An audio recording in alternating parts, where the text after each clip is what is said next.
ಬಾಗಿಲು ಮುಚ್ಚಿದ. ಕಾಂಪೌಂಡಿನಾಚೆಗೆ ನಿಶ್ಚಲವಾಗಿ ಮರದಡಿಯ ಕತ್ತಲಲ್ಲಿ ಆತನಕ ನಿಂತಿದ್ದ ರಸೂಲ್ ಜಮಾದಾರ ಕದಲಿದ್ದು ಆತನಿಗೆ ಕಾಣಿಸುತ್ತೆ. ಆಮೇಲೆ ಕದಲಿದ್ದು ಅವನ ಹಳೆ ಸೈಕಲ್ಲು. ಕಡೆಗೆ ಕೇಳಿಸಿದ್ದು ಅವನದೊಂದು ಸಮಾಧಾನದ ನಿಟ್ಟುಸಿರು. ಹಿಮವಂತ ಪ್ರಾರ್ಥನಾಳ ಪಾದಗಳನ್ನ ತೊಳೆದಿದ್ದ. ಉಗುರು ಬೆಚ್ಚಗಿನ ನೀರಲ್ಲಿ ಅದ್ದಿ ಅವಳ ಕಾಲ್ಬೆರಳ ತುದಿಯನ್ನ ತುಂಬಾ ಮೃದುವಾಗಿ ಒತ್ತುತ್ತಿದ್ದ. ಕಾಲ್ಬೆರಳ ತುದಿಯಾದ ನಂತರ ಹಿಮ್ಮಡ, ಆಮೇಲೆ ಪಾದ, ಆಮೇಲೆ ಕಾಲಿನ ಕಂಬ, ಆಮೇಲೆ ಮೀನ ಕಂಡಕ್ಕೆ ಬರುವ ಹೊತ್ತಿಗೆ.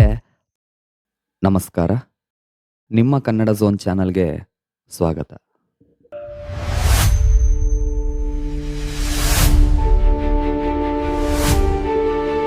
ಪ್ರೀತಿಯ ಅನಾವರಣದ ಹೇಳಿ ಹೋಗು ಕಾರಣ ಪುಸ್ತಕದ 2ನೇ ಸಂಚಿಕೆಗೆ ಸ್ವಾಗತ.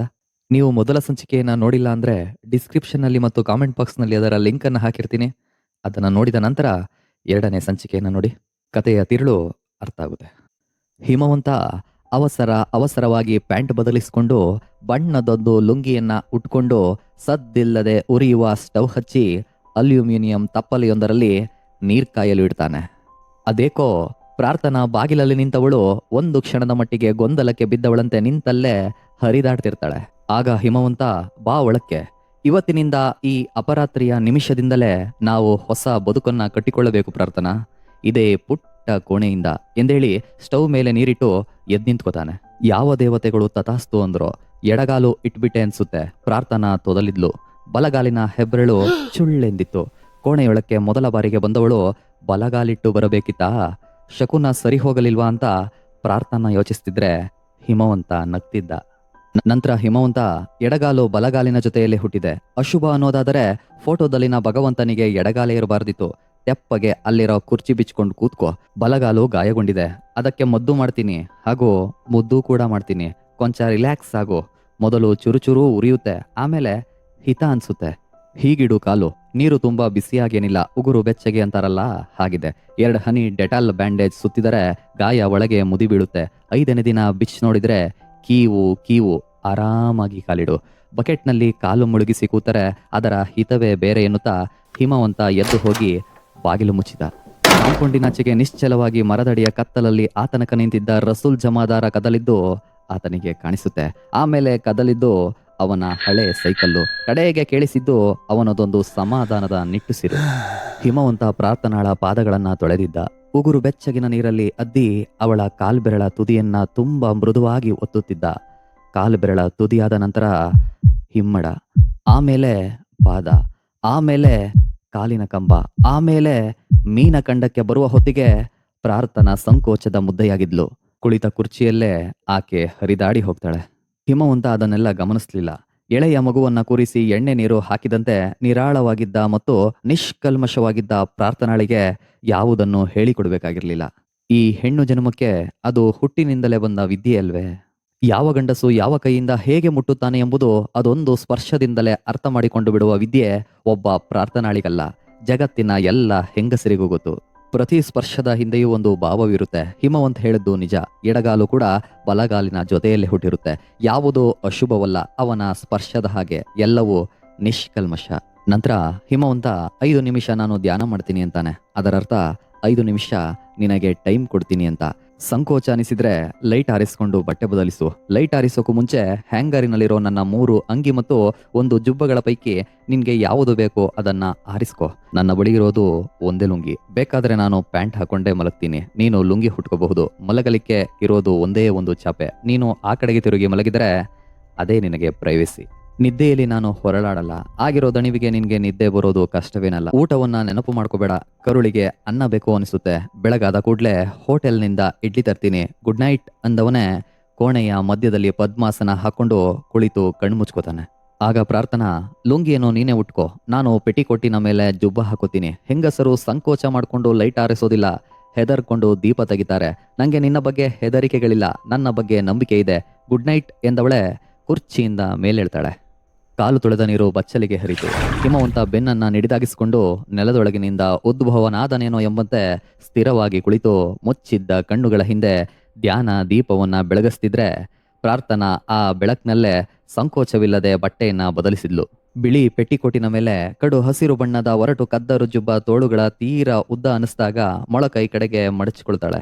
ಹೆಬ್ಬೆರಳ ಉರಿ ಕಡಿಮೆಯಾಗಿತ್ತು. ಪಾದಗಳು ಮೃದುವಾಗಿದ್ದವು. 5 ನಿಮಿಷದಲ್ಲಿ ಎಂತ ಕಂಫರ್ಟ್ ಕೊಟ್ಬಿಟ್ಟ ಹಿಮವಂತ್. ಆಕೆ ಹಾಸಿದ್ದ ಚಾಪೆಯ ಮೇಲೆ ಸುಮ್ಮನೆ ಕುಳಿತಿದ್ಲು. ಕಣ್ಣಲ್ಲಿ ನಿದ್ದೆ ಸುರಿತಿತ್ತು. ಅವಳ ಆ ಸೌಂದರ್ಯಕ್ಕೆ ಅರ್ಧ ರಾತ್ರಿ ಕೂಡ ಬೆರಗಾದಂತಿತ್ತು. ಹಚ್ಚಿಟ್ಟ ದೀಪಕ್ಕೆ ಹಾಲು ಬೆರೆಸಿದಂತೆ ಬಣ್ಣ. ತನಗಿರೋ ಶ್ರದ್ಧೆಯನ್ನೆಲ್ಲ ಬಳಸಿ ಅವಳ ರೂಪುತ್ತಿದ್ದಿರಬೇಕು ಭಗವಂತ.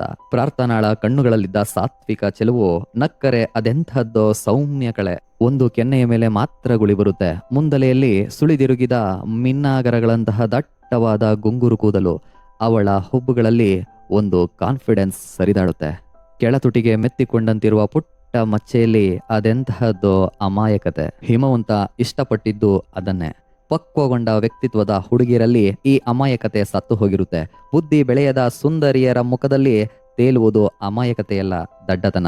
ಕಾನ್ಫಿಡೆನ್ಸು ಮತ್ತು ಅಮಾಯಕತೆಗಳೆರಡು ಬೆರೆತ ಮುಖದಲ್ಲಿ ಮಾತ್ರ ಚೆಲುವು ನೆಲೆಸಿರುತ್ತೆ. ಹೀಗಂತ ಅವನೇ ಹೇಳಿದ್ದ ಎಂದು ಪ್ರಾರ್ಥನಾ ಅನ್ಕೋತಿರುವಾಗ್ಲೇ ನಿದ್ರೆ ಸುಮ್ಮನಿತ್ತು ಶಿವಮೊಗ್ಗೆ. ಹಾಗೆ ಚನ್ನರಾಯಪಟ್ಟಣದಿಂದ ಹೊರಟು ಅಪರಾತ್ರಿಯಲ್ಲಿ 2 ಅಸ್ಪಷ್ಟ ನೆರಳುಗಳು ನಡೆದು ಬಂದು ಶಿವಮೂರ್ತಿ ಸರ್ಕಲ್ಲಿನ ಸಮೀಪ ಮಂಡಿ ಮರ್ಚೆಂಟು ಶಾಂತಯ್ಯನವರ ಮನೆಯ ಹಿತ್ತಲಲ್ಲಿದ್ದ ಪುಟ್ಟ ಕೋಣೆಯೊಳಕ್ಕೆ ದಾಖಲಾದುದನ್ನು ಯಾರೂ ಆಸ್ಥೆಯಿಂದ ಗಮನಿಸಿರಲಿಲ್ಲ.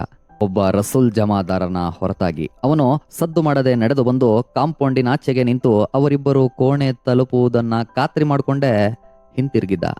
ಆ ನೆರಳುಗಳಿಗೆ ಇಡೀ ಜಗತ್ತಿನಲ್ಲಿ ಮತ್ತೊಂದು ಆಸರೆ ಇರಲಿಲ್ಲ. ಒಂದು ನೆರಳು ನಿಸ್ಸಹಾಯಕತೆಯಿಂದ ಕೈ ಚಾಚಿತ್ತು, ಇನ್ನೊಂದು ನೆರಳು ಸಮ್ಮತಿಯಿಂದ ಕೈ ಹಿಡಿದಿತ್ತು. ನಿಜಕ್ಕೂ ನನಗೊಂದು ಬದುಕು ಕೊಡುತ್ತೀಯ ಹಿಮವಂತ್? ಮೊದಲ ಭೇಟಿಯ ನಂತರದ ದಿನಗಳಲ್ಲಿ ಹಾಗಂತ ಕೇಳಿದ್ದಳು ಪ್ರಾರ್ಥನಾ. ಗೊತ್ತಿಲ್ಲ, ಆದರೆ ಬದುಕು ನನಗೆ ಕೊಟ್ಟಿದ್ದನ್ನೆಲ್ಲ ನಿರ್ವಂಚನೆಯಿಂದ ನಿನಗೆ ಕೊಟ್ಟು ಬಿಡಬಲ್ಲೆ.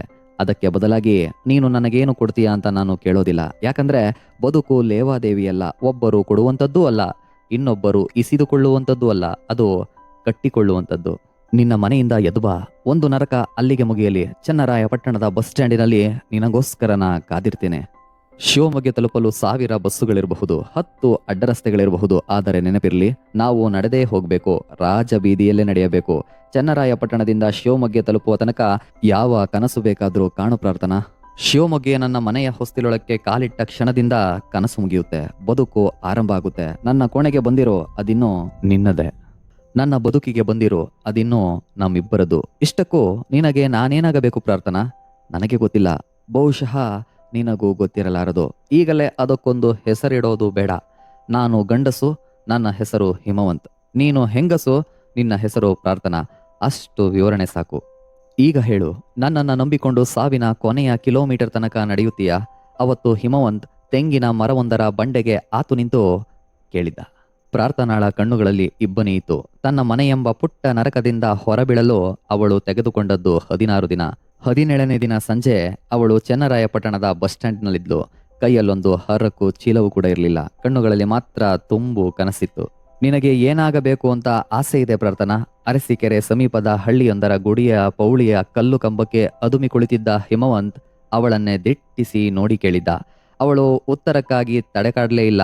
ಸರಾಗವಾಗಿ ಅವನೆಡೆಗೆ ತಿರುಗಿ ನೋಡಿ ಹೇಳ್ತಾಳೆ, ನಾನು ಡಾಕ್ಟರ್ ಆಗಬೇಕು ಹಿಮವಂತ್. ಲಕ್ಷಾಂತರ ಮಕ್ಕಳಿಗೆ ಅಮ್ಮನಾಗಬಲ್ಲಂತಹ ಮಕ್ಕಳ ಡಾಕ್ಟ್ರು. ಅವನು ದೇವಸ್ಥಾನದ ಎದುರಿನ ಪುಷ್ಕರಣಿಯತ್ತ ನೋಡಿದ. ಸಂಜೆ ಬಿಸಿಲಿಗೆ ನೀರು ತಳನೆ ಹೊಳಿತಿತ್ತು. ಎಣಿಸುವ ಜರೂರತೆ ಇಲ್ಲ. ಜೇಬಿನಲ್ಲಿರೋದು 180 ರೂಪಾಯಿ ಮಾತ್ರ. ಪ್ರಾರ್ಥನಾ ಡಾಕ್ಟರ್ ಆಗ್ತಾಳ? ಆಗ ದೇಗುಲದೊಳಗಿನ ದೇವರ ಬಲಭುಜದ ಮೇಲಿಂದ ಒಂದು ಸಂಪಿಗೆ ಹೂ ನಿಧಾನವಾಗಿ ಜಾರುತ್ತಾ ತನ್ನೊಳಗೆ ಉದ್ಗರಿಸಿಕೊಂಡಿತ್ತು.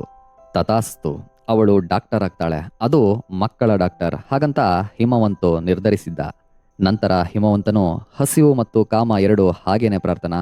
ಅದುಮಿದಷ್ಟು ಬಾಧಿಸ್ತವೆ, ತಣಿಸಿದಷ್ಟು ಕೆರಳುತ್ತವೆ. ಕಷ್ಟಪಟ್ಟು ನಿರ್ಲಕ್ಷ್ಯ ಮಾಡಿ ನೋಡು, ಅವು ಕ್ರಮೇಣವಾಗಿ ತಣ್ಣಗಾಗ್ತವೆ. ಆಗಷ್ಟೇ ತಂದ ಇಡ್ಲಿಯ ಚೂರೊಂದನ್ನ ಮುರಿದು ಬಾಯಿಗಿಟ್ಕೊಳ್ತಾ ಹೀಗೆ ಹಿಮವಂತ ಹೇಳ್ತಾನೆ. ಪ್ರಾರ್ಥನಾ ಮಾತನಾಡ್ತಿಲ್ಲ.